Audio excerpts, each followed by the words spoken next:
Oh my goodness. Okay, so good morning. Happy Saturday. This is a little video about like fake friends. Yes, I'm wearing a very dirty shirt. I'm getting ready to go paint in the sun and get some sun. Vitamin D therapy. So anyways, so where do I start? There's a lot of people claiming to be empaths in the world. And what that really means is, for someone like me, I was born like worrying, caring about everyone in the world as if it was like a burden on my shoulders. And when I heard the song, you know, how Jesus loves everybody and everything like that, it was like a huge aha moment just went off for me. I was a toddler. So I sort of got that, like the Christ consciousness, like the unity, like the love for all. We are all one family. So with that, I've always tended to see the best in people. It doesn't mean that they choose to act upon doing their best, being their best, choosing the best for themselves and other people around them. It's been actually the opposite. So that's what a true empath does, okay? They can sense so much about that person, but it has nothing to do with sensing what the fuck that person's gonna choose to do, because we have been given free will.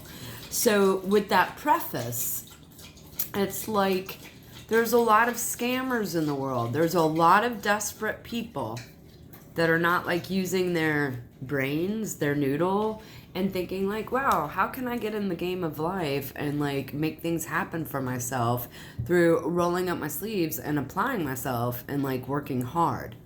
It doesn't mean like scrubbing furiously and working hard like that. It means like you actually fucking work. You apply yourself. You like stick to it.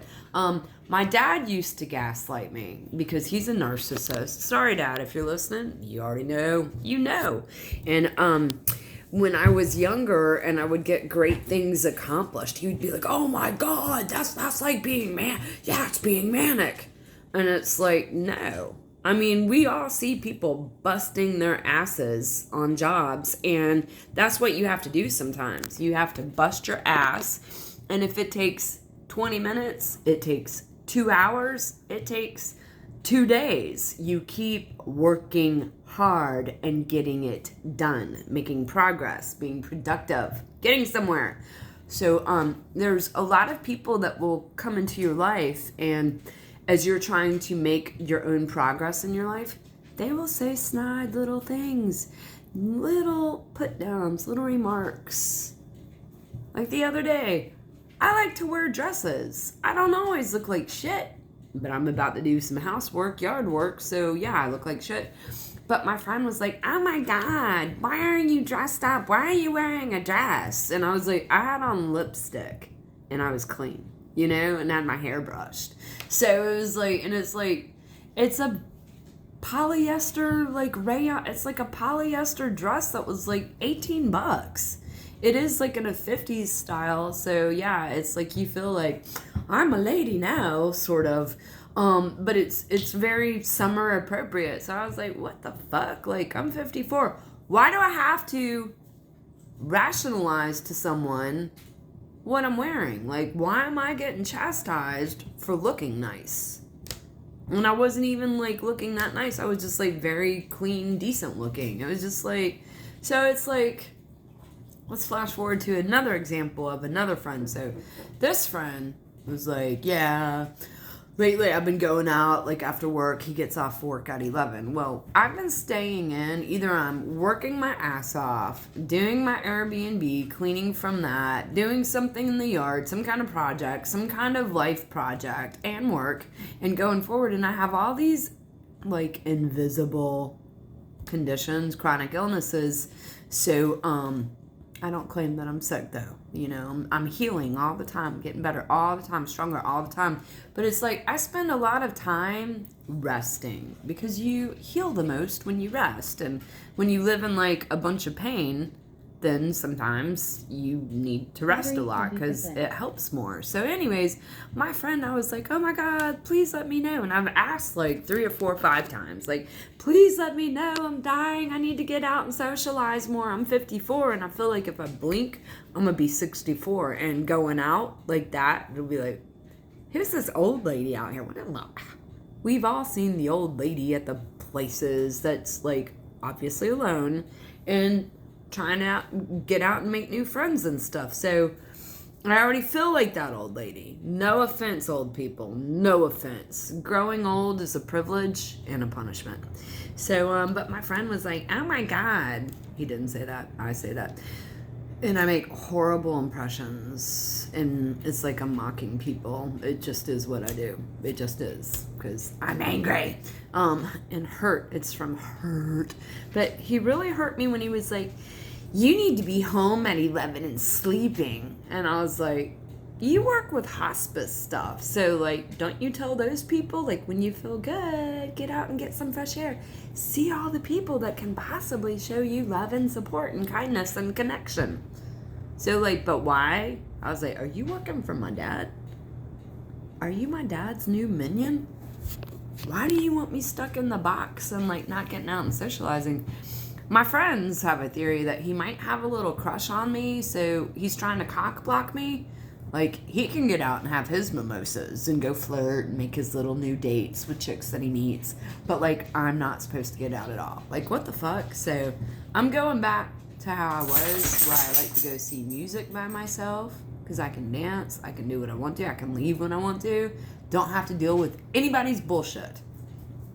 Of course, sometimes friends don't bring bullshit. They're just pure joy.